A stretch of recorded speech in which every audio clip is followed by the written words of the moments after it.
फसल उत्पादन का अगला मुख्य चरण है खाद व उर्वरक मिलाना। वे पदार्थ जिन्हें मिट्टी में पोषक स्तर बनाए रखने के लिए मिलाया जाता है, उन्हें खाद व उर्वरक कहते हैं।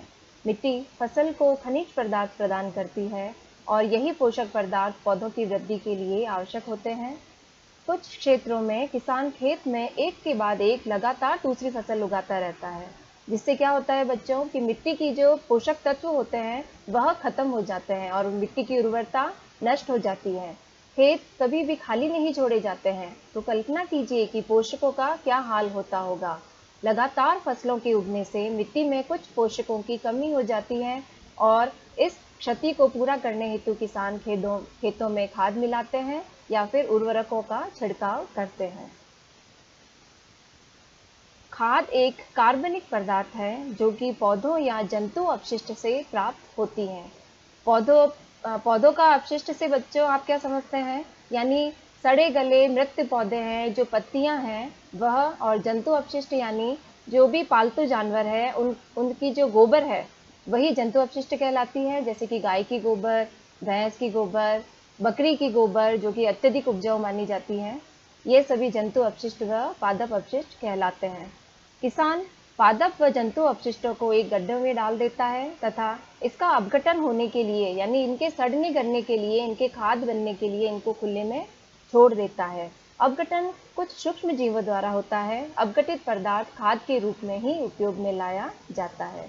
यहाँ आप चित्र में देख रहे हैं बच्चों, ये वर्मी कंपोस्ट है, यानी केचुआ द्वारा निर्मित प्राकृतिक खाद है। जबकि उर्वरक रासायनिक पदार्थ हैं जो कि विशेष पोषकों से समृद्ध होते हैं। वे खाद से कैसे भिन्न है? उर्वरकों का उत्पादन फैक्ट्रियों में किया जाता है, यानी कुछ रसायनों को आपस में मिलाया जाता है और उर्वरकों का निर्माण किया जाता है। उर्वरक के कुछ उदाहरण हैं urea, ammonium sulphate, super phosphate, potash, NPK जो कि पौधों के लिए प्राथमिक आवश्यक तत्व है, एन नाइट्रोजन, पी फॉस्फोरस, के पोटेशियम। इनके उपयोग से किसानों को गेहूं, धान तथा मक्का जैसी फसलों की अच्छी उपज प्राप्त करने में सहायता मिलती है। परंतु उर्वरकों के अत्यधिक उपयोग से मिट्टी की उर्वरता में कमी देखी गई है। अगर किसान अधिक मात्रा में उर्वरकों का उपयोग करेगा तो इससे मिट्टी उपजाऊ अधिक नहीं बनी रहेगी, साथ ही पौधों को भी यानी फसल को भी नुकसान हो सकता है तथा यह जल प्रदूषण के स्रोत भी बन गए हैं।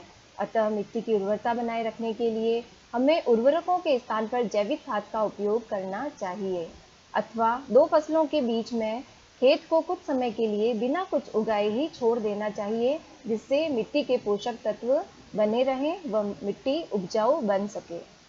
खाद के उपयोग से मिट्टी के गठन एवं जल अवशोषण क्षमता में वृद्धि होती है। इससे मिट्टी में सभी पोषकों की प्रतिपूर्ति हो जाती है। मिट्टी में पोषकों की प्रतिपूर्ति का एक अन्य तरीका है फसल चक्रण, यानी फसल को एक चक्र में उगाना, लगातार एक ही फसल को ना उगाना। यह एक फसल के बाद खेत में दूसरे किस्म की फसल एकांतर क्रम में उगाकर फसल चक्रण किया जाता है। पहले उत्तर भारत में किसान फलीदार चारा एक ऋतु में उगाते थे तथा गेहूं दूसरी ऋतु में। इससे मिट्टी में नाइट्रोजन का पुनः पूरण होता रहता था। किसानों को इस पद्धति को अपनाने के लिए प्रोत्साहित किया जा रहा है, जिससे मिट्टी का उपजाऊपन बना रहे। उर्वरक एवं खाद में मुख्य अंतर है। पहला मुख्य अंतर है, उर्वरक एक अकार्बनिक लवण है, जबकि खाद एक प्राकृतिक पदार्थ है जो कि गोबर, मानव अपशिष्ट एवं पौधों के अवशेष के विघटन से प्राप्त होती है। दूसरा मुख्य बिंदु, उर्वरकों का उत्पादन फैक्ट्रियों में किया जाता है, जबकि खाद प्राकृतिक रूप से खेतों में बनाई जाती है। तीसरा मुख्य बिंदु है, उर्वरक से मिट्टी को ह्यूमस प्राप्त नहीं होती है, जबकि खाद मिट्टी को अत्यधिक ह्यूमस युक्त बना देती है, जिसमें कि प्रचुर मात्रा में पोषक तत्व पाए जाते हैं। चौथा मुख्य बिंदु, उर्वरक में पादप पोषक जैसे कि नाइट्रोजन, फास्फोरस, पोटेशियम प्रचुरता में होते हैं, जबकि खाद में इन पादप पोषकों की तुलनात्मक रूप से कमी होती है। बच्चों, खाद उर्वरक से अधिक मात्रा में उपजाऊ होती है। खाद के निम्न लाभ हैं, जैविक खाद उर्वरक की अपेक्षा अच्छी मानी गई है। सबसे मुख्य बिंदु है इसका कि इससे मिट्टी की जल धारण क्षमता में वृद्धि होती है और यह मिट्टी को उपजाऊ बनाती है। इससे मिट्टी भुरभुरी व रंध्र युक्त हो जाती है, जिसके कारण गैस विनिमय यानी गैसों का आवागमन होना, आना जाना सरलता से हो पाता है मिट्टी में। इससे मित्र जीवाणुओं की संख्या में वृद्धि हो जाती है और इस जैविक खाद से मिट्टी का गठन सुधर जाता है और मिट्टी अत्यधिक उपजाऊ बनती है।